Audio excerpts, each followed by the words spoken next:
to the second grade. Here's your first standardized test. Little do you know that the state of California is not only evaluating your academic performance, but is using the data to determine how many prison beds it should construct between now and the year 2020. In America, all educations are not created equal. How can we celebrate Brown versus Board when the largest factor in whether or not you will have access to higher education is your zip code? How can we revere the law and our legal system when Black and brown people make up 30% of our nation's population, but comprise 65% of its incarcerated population? Where do we find justice in the fact that California is 49th in education spending and number 1 in prison spending? Today, a common cry between workers and students alike is, where is all of the money going? What does the UC system value, and what direction should it be taking as a public institution? Our collective stand against the economic exploitation of workers and the privatization of education must also be a stand against the statewide investment and prioritization of punishment and confinement over education. Napolitano and the UC Regents are direct threats to the necessary restructuring that we are demanding here today, and so is the prison industrial complex. In raising our voices, we are saying that we are capable of doing better and differently, and that schools and prisons are not businesses for profits. Improving education and achieving economic and rights-based justices not only requires deprivatization and the abolishment of corporate greed, but the abolition of prisons. In order to achieve our goals today, we must make this critical connection. So to give a little bit of context, I think that one of the reasons why TRIO and I wanted to do this workshop in particular today is to make some connections between the prison industrial complex and sort of these other struggles that we are going through, because there are so many intersections.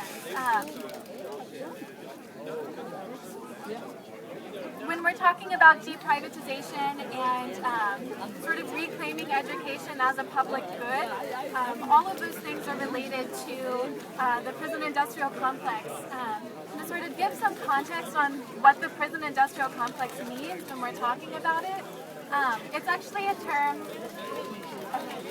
It's actually a term that comes from the military industrial complex. So that term came out of the 1950s, Cold War era, and at that point of time related to the monetary relations that underlie military and how that sort of became a more profitable industry in the U.S. The prison industrial complex refers to the rapid expansion of the U.S. inmate population due to the political influence of private prison companies and businesses that supply goods and services to government prison agencies. So just want to make the point that when we're talking about prison industrial complex, we're talking about sort of all of the ways that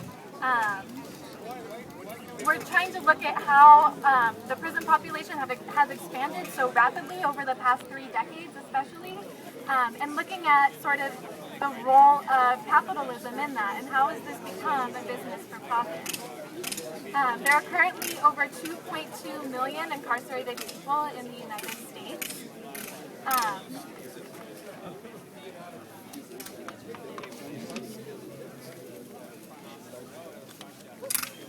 Another concept that I want to clarify is prison abolitionism. So a lot of times when people hear the term prison abolitionism, they think that that means just the dismantlement of the physical buildings and places that we call prison and the release of inmates. That's not the whole picture.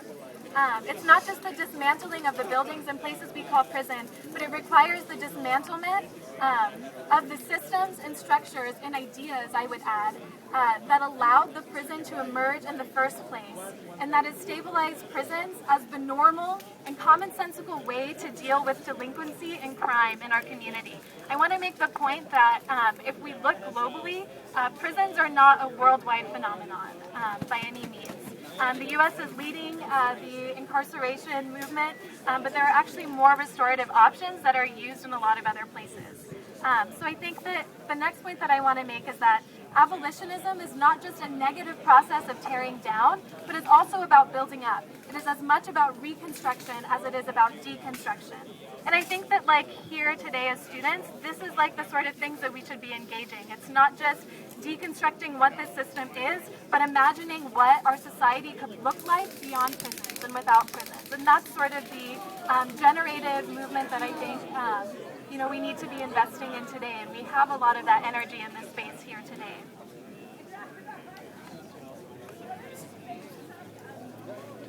Just one more concept that I wanted to add to this, and this is coming from Angela Davis's book, Abolition Democracy. In this book, Davis talks about how abolitionism is tied to democracy and really deconstructing the ways in which American democracy has been commodified and sort of imposed on other areas of the world as sort of the most pure source of democracy. And in this book, she tries to imagine what does democracy actually look like? And can we say that we live in a democratic nation or system when the prison-industrial complex exists and is growing and building?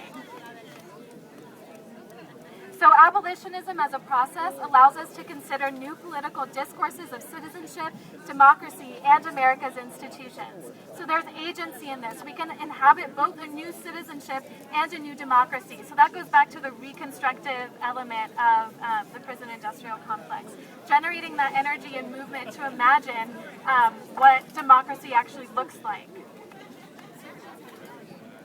So the conviction that democracy is quintessentially American legitimates the American version of democracy, which fosters schemas of American exceptionalism and also capitalistic global hegemony, which are concentrated within the borders of the nation and can be imperialistically imposed upon entire populations like a commodity.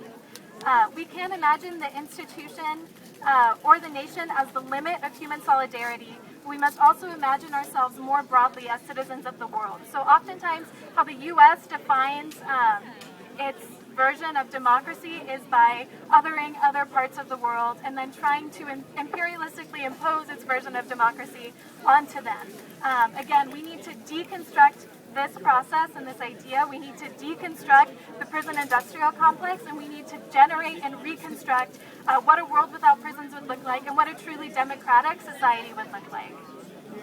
I think that's all I have. I know that was a lot of words and a lot of big concepts, but we were hoping, like, if anyone wants to ask any questions, totally. I'm going to hand it over to Trio, but I think we're going to go into a little bit of a discussion. Before going to questions. So, to really quickly break down what prison abolition would mean, and if you're interested in prison abolitionist movements, you can look at authors such as Angela Davis, Mumia, we should look at Michelle Alexander, Mumia, Abdul Jamal. You can read Michelle Alexander, some Kimberly Crenshaw if you're interested in critical race theory. What prison abolition would essentially look like, to break it down, to go back to Angela Davis really quickly, you would have to imagine and think about currently the fastest growing sector, for example, in the prison industrial complex is women of color. But how are they getting there? Mostly by drug offenses. However, these drug offenses are non-violent, most of them, the majority of them. So, if you want to think about prison abolition, you have to think about why we use prisons. We use prisons to get rid of the problem. We use prisons to hide